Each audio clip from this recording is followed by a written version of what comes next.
Moi boas, imos empezar cun novo vídeo de paquetiños roleros de tesouros de Wallapop, esta sección que está traendo algún produtos antiguos de colección de rol que levaba tempo querendo conseguir. E imos a unha edición especial Nadal porque, bueno, foron as 3 libros que me autoagasallei nestas festas. Dous deles son de Wallapop e un terceiro vos explicaré despois tamén como conseguir, porque é unha cuestión tamén limitada e que vou a empregar, pero quería metela aquí porque separado tampouco tiña moito sentido far del, ao ser só un libro. E o primeiro libro que conseguín, este levaba moito tempo detrás del, que é Apocalipsis World.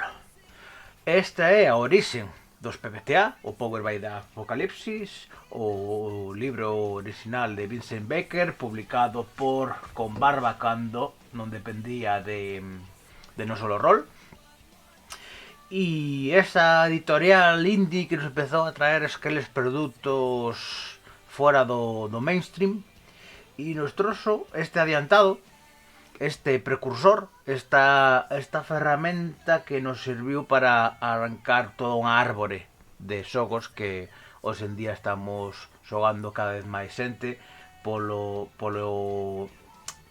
presente o protagonista que supón a parte narrativa, onde as mecánicas pues, simplemente facilitan que xoguemos a ver que sucede, a implicar aos xogadores tamén nesa narrativa, non ter un director de xogo, un máster, un narrador que nos guíe da man e que nos presente escenas nas que participemos e haya unha evolución natural, sino que vai máis alá, e a narrativa compartida a min sobre todo me resulta moi interesante por varias cuestións. A principal dela é esa, a corresponsabilidade. Nos xogadores que veñen a que alguén lles conte algo e pasar un rato, aquí non van a estar cómodos. E o bo desto, e a outra parte que a mí me gusta dos PBTA, é que a preparación, que sí que ten que habela, todos sabemos que preparar unha partida requiere unha serie de traballos previos, da igual o sistema que sexa, e non nos enganemos, non tentemos coller un día un PBTA e veña, vamos a ver que pasa, porque sempre precisas algo, ainda que sea apoios e ter unha breve idea. Despois que sepamos adaptarnos a que vai sucedendo porque os xogadores van aportando o seu, é outra cousa. Pero sí que é certo que non requiere un nivel de intensidade de lerse unha aventura, tomar todas as notas, preparar personaxes presonerados, sino que todo iso vai surdindo, e nunha época na que xa temos unha idade e temos responsabilidades, está moi ben que podamos xuntarnos e dicir, bueno, pues vamos a participar todos delo, porque entre amigos e coñecidos temos que corresponsabilizarnos. A figura do máster que merca manuais, aventuras, as prepara, as dirixe para que os grupos de amigos 3 ou 4 o fin de semana disfruten de todo o que invertiu, cos PBTA non encaixa exactamente aí, sino que cada quen ten que ter a súa implicación. E é necesario un traballo previo do xogador moito máis que en outro tipo de sistemas. Por que quixen mercar eu Apocalipsis World? Pois como pura peza de coleccionismo. Non é que vai a xogar Apocalipsis World, porque podría xogar con outras ambientacións, mesmo as mecánicas de PBTA que ten Apocalipsis World están moi ben explicadas, moito mellor explicadas en Dungeon World, e hai ambientacións de PBTAs posteriores que melloraron bastante a Apocalipsis World, pero está ben telo. Eu o tempo que teño o PDF quixen conseguilo por vías legais ou decir, oficiais, non? Un exemplar, preguntei a Con Barba se non, ou en tal caso Non Solo Roll, que xa non tiñan o PDF siquiera, si había algún xeito de conseguilo, e me dixeron que eles que non tiñan a licencia. Non sei quen ten a licencia desto ahora mismo para o castelán, e incluso quise lulizalo, pero tuve problemas e bueno, tampouco me quise meter en moitos problemas e seguín buscando en Wallapop hasta que encontrou un precio moi acertado, nada a locura, porque os que sabedes como funciona Wallapop a nivel de libros de rol, sabedes que hai xente que pensa que cualquier cousa é coleccionismo e que vale ouro, e Apocalipsis World, efectivamente, eu a compro como peza de coleccionismo, como parte da historia dos xogos de rol, pero tampouco é que se vai a pagar 70 euros por un libro de hai non sei exactamente canto, pero 10 anos, quizáis, non sei cando se publicou realmente por con barba. Que, vamos a ver, non, pues, non miro copyright nada, pero bueno, sabedes que isto aparte se pode imprimir, é libre, se pode hackear. Pues a verdade é que non sei moi ben cando se publicou. É moi confuso alguén que quera empezar con BBTAs que nunca empece por Apocalipsis World porque non está bastante desordenado e si queres, eu recomendo para empezar con PBTA para aqueles que estén interesados. O meu camiño foi Ecos Disonantes, que é moi sinxelo, e despois Dungeon World. O Dungeon World ten un manual publicado que axuda moito a entender o que PBTA. Todo despois o que vella o entendes moito mellor. E ademais desto, eu pedín outro PBTA en Wallapop, levaba tempo detrás del e pensando en mercalo. Hai tempo que merquei o PDF a non solo rol en unha desas ofertas de PDFs a prezo reducido hai un par de anos, e que é Walls in Peril. Aquí vemos un pouco o problema que teñen as portadas en brillo, que depois as iluminaciones que le ponemos ás cámaras pois nos fastidian. Pero bueno, sabedes, aquí apagarei a cámara mientras peña isto para que tal, aunque se va a ver un poquinho peor, pero bueno, un libro nueviño, estaba, vamos, impresionante. O código de noso rol que está aí, da igual que vos esforcedes en miralo porque xa o registrei. O libretiño de movimentos básicos e origen e motivación para crear os superheróis. E vamos, que está moi ben. O conseguín a un prezo reducidísimo. Bueno, espera que o abro. Isto aquí, ves? Así é doble. É un libretiño moi útil para poner en mesa. O conseguín por 12 euros, cando o seu prezo original son 30. Había pagado creo que un euro, 1,50 € polo PDF. O sea que moi ben, o tiña aí na lista de desexos de tesoros da marca, a ver se algún día o pillaba, pero bueno, sempre había algunha cosa máis importante que ter, e ao final o acabei atopando moi económico en Wallapop.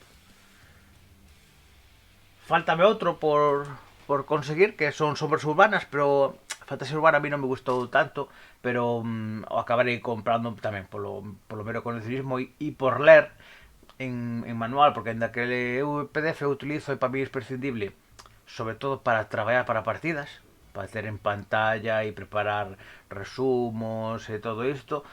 A lectura e o libro sempre é necesario. E para mí Sombras Urbanas e Wars in Peril xunto a Apocalipsis World son pezas de colección para aquel que quera, que lle gusta como a min ver a evolución dos xogos de rol, e son pezas fundamentais para entender como evolucionou os PBTA ao longo do tempo. Se os xogarei ou non, teño serias dúbidas porque os meus grupos habituais non son moi de superheróis, pero tiña ganas de probar aunque ainda que fora pois unha sesión 0, sesión 1 dun par de sesións así entre partidas programadas. Eu creo que pode ser interesante abordalo alguna vez, pero como proxectos que están aí que nunca se sabe se van a poder abordar.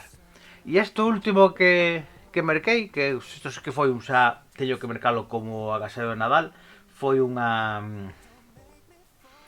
manual de Cthulhu de 100 que publicou Shadowlands, que sacou non sei se foron 20 ou 40, non me acordo exactamente cuántos, na preventa de Vástago de Suniguraz volumen 2, e rapidamente o pedín porque teño Guamase, teño La Bestia no debe nacer, e ao final acabei pagando, collendo basta cos volumen 1, volumen 2 e collerei o número 3 porque o meu afán completista mo require. Me encanta que collan todos os manuais ao mesmo tamaño e queden xuntiños na estantería, e porque vou xogalo, e a pesar de que o PDF son 70 páginas, o PDF das reglas está liberado e xa o tiña de antes e realmente non fai falta moito, era por eso, por ter o completismo físico de consultalo, e se algunha vez pues, o collo mesa, pues, que se faga unha consulta entre os xogadores, aunque eu sempre fago un resumo de reglas, que é o que paso normalmente un folio a dúas caras como moito, donde se resuman as mecánicas necesarias para xogar, e iso é o que suelen ter os xogadores. Como consulta, se hai algún tema concreto, pois pues, si se vai ao manual. Pero vamos, necesitaba telo, e vos diréis, bueno, pero joder, ahora Shadowlands se vai ir a unhas líneas oficiales de aventuras de diseño propio para a llamada Cthulhu, de Cthulhu, e van a deixar a Lina Providence aí abandonada. Non é certo, porque van a seguir con os seus shots e son partidas que están aí para xogar, e porque eu creo que ademais Cthulhu de 100 cubre perfectamente as necesidades de aquel que queren xogar partidas de horror cósmico, incluso oficiais de Amada, clásicas, como as de Yo con la Factoría ou as que poda sacar agora mismo Edge, sin ter necesidade de tener a llamada sétima edición, que son 50 euros sin PDF. Pois este tes por 20 euros e o PDF está leado, é un SRD, basicamente.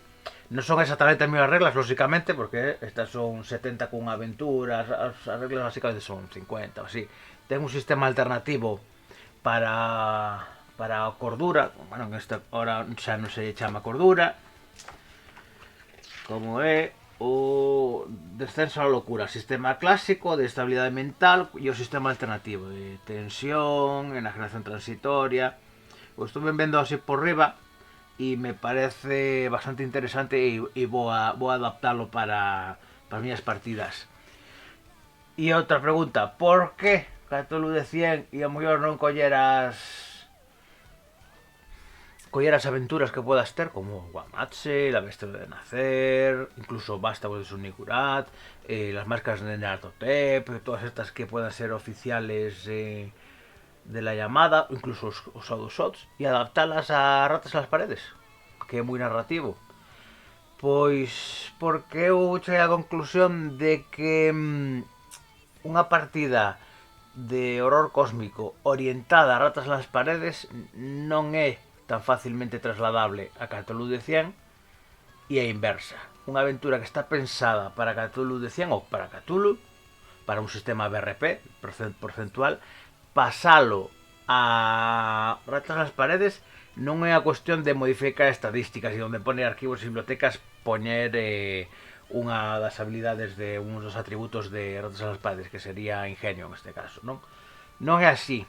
A dinámica que require las Ratas nas Paredes de narrativa e de resolución de aventuras non pode ir polo mesmo camiño que unhas que están pensadas con un BRP.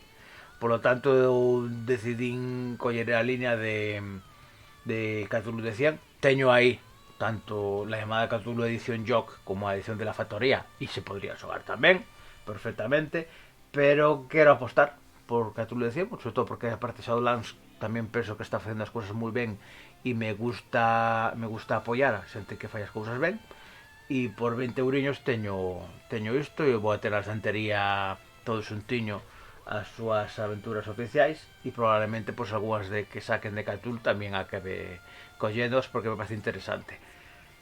As aventuras de las cosas que dejamos atrás de Express, que son para a llamada Cthulhu, tamén as vou a dirixir con Cthulhu de 100 e non as vou a adaptar a Ratas as Paredes, a pesar de que Alfonso III, creo que foi, non? Sí, que fixo unha adaptación e se yo maquetei para que quien o quisiera ter, por lo que vos decía antes. Eu creo que as dinámicas de partida son diferentes.